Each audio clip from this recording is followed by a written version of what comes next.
Ladies and gentlemen, welcome to Integration Facility of MetalWorm, a company specializing in robotic additive manufacturing technologies as an original equipment manufacturer.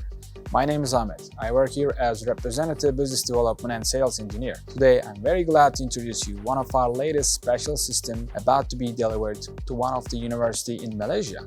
Let's have a look at the system itself. We have designed it this time as an open cell because it will be established in a room. In the system, we have robotic equipment, process equipment, film extraction system, sensors, cameras, software solutions, control automation, and safety units. There are two in-house made stations behind me, one on the positioner, which has rotary and tilt axis, and the other on the welding table. For seamless production, we have in-house developed software solutions. Using the console, you can plan the process, monitor, and control it.